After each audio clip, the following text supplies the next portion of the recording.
flight logs since he committed suicide 4 years ago. Fighting international sex trafficking should appeal to everybody, no matter what political party. We care about women and children. We care about law. In a developing story that raises questions about transparency and accountability, Fox News has highlighted concerns over Jeffrey Epstein's flight logs, which have remained undisclosed since his death 4 years ago. This alert underscores ongoing debates about potential corruption and the protection of vulnerable individuals, as efforts to access these records face resistance in the Senate. Hillary Vaughn with Fox. With Fox, of course. I don't know anything about his flight logs. But why won't you subpoena them? Why don't you want to know? I don't know the issue. I know who Epstein was, but I certainly don't know anything about the issue. Well, he was charged with sex trafficking, so why don't you want to know who was utilizing his private plane? Never been raised by anyone. Well, Senator Blackburn has wanted to subpoena them, and there hasn't been a vote in your committee. Said a word to me, not a word. But aren't you curious, like, what high-profile or powerful people might be closeted predators and pedophiles? Doesn't that concern you? Of course. So why won't you subpoena them if you can? It's the first time anyone has raised it. Thank you, Fox. So are you curious about it? Will you do it? This encounter illustrates the pushback encountered by those seeking the Epstein flight logs. Senator Durbin, chair of the Judiciary Committee, faces scrutiny for not advancing a vote on Senator Marsha Blackburn's subpoena request, despite claims of high-profile involvement in Epstein's activities. The exchange reveals frustration over the lack of curiosity into who may have flown on the plane associated with the convicted sex trafficker. Trafficking. Poor little Dick. Durbin. Senator Blackburn, before you leave, I want to make a point for the record, since I understand you made some statements about the Jeffrey Epstein flight logs. There's a Fox reporter in the hallway who asked me about this, and I said I had not spoken to you one time about this issue. I think you'll back me up on that. I'm not mistaken. I didn't know that this was even a subject of your amendments, which, if you'll recall, you were the first on the list until the 2-hour rule was invoked. I don't know anything about this request on your part. I'll be happy to discuss it with you. But I haven't done any discussion with you to this point, correct? Mr. Chairman, I know, and I think you're fully aware that I had 2 amendments, one dealing with Epstein and Sotomayor. I brought it. During a recent Senate hearing, Senator Durbin addressed the flight logs matter, insisting he had not previously discussed it and expressing willingness to engage now.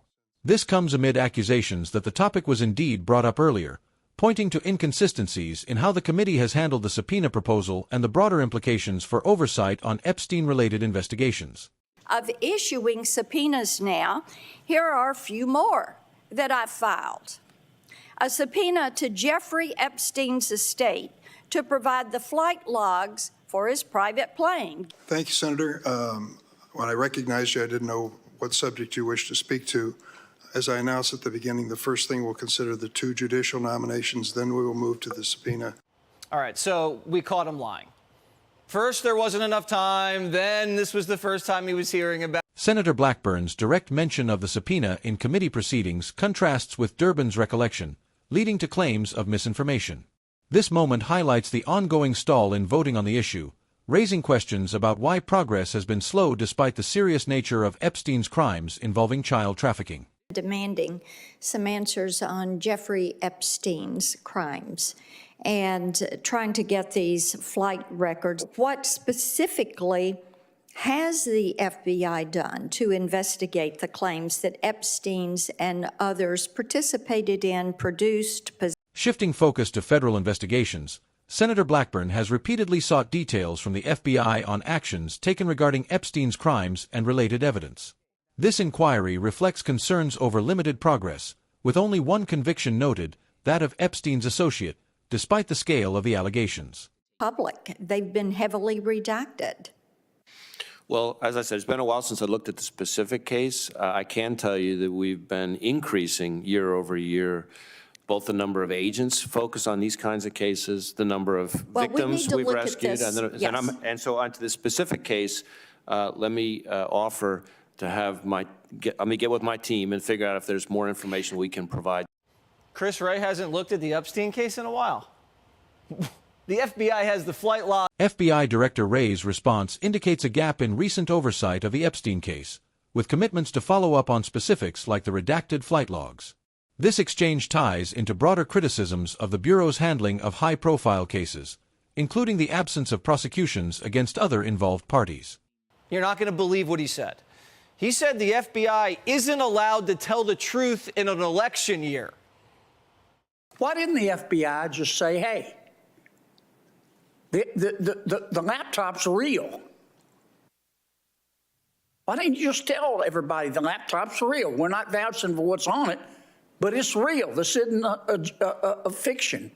Well, as you might imagine, the FBI cannot, especially in a time like that, be talking about an ongoing investigation. You see all this controversy going on. Why didn't the FBI say, time out, folks, we're not getting in the middle of this, but the laptop's real?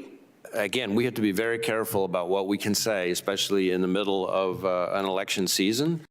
That's right. The FBI can only lie in the middle of an election season. They're not. The discussion extends to the FBI's approach to the Hunter Biden laptop, where questions arise about why the Bureau did not publicly confirm its reality amid disinformation claims. Wray emphasized restrictions on commenting during ongoing investigations, particularly in election seasons, which has fueled debates over the agency's role in public information. The Bureau designated strains of Catholicism as domestic terrorism and are treating the church like a gang or a terror cell.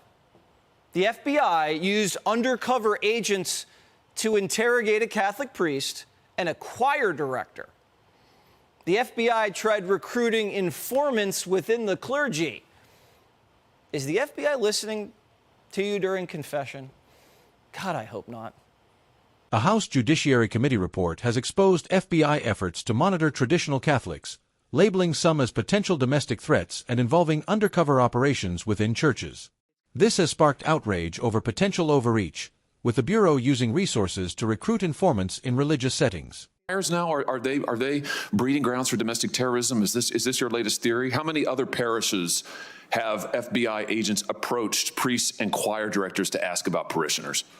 Look, Senator, we do not and will not conduct investigations based on anybody's exercise of their constitutionally You protected have religion. done so, and your memo explicitly asks for it. Your memo. In response to these findings, senators have pressed Director Wray on whether similar actions extend to other religious institutions. Wray denied ongoing targeting based on faith, but the memo's explicit calls for monitoring traditional Catholics as potential extremists have drawn criticism for violating constitutional protections. A Catholic, and no Catholic has ever been elected president. The real issues in this campaign have been obscured. Not what kind of church I believe in, for that should be important only to me, but what kind of America I believe. This clip of President John F. Kennedy, the first Catholic U.S. president, reflects on historical views of faith in public life. Today, amid reports of FBI infiltration of the Catholic Church, it serves as a reminder of evolving tensions between government oversight and religious freedoms, leaving unanswered questions about the balance of security and civil rights.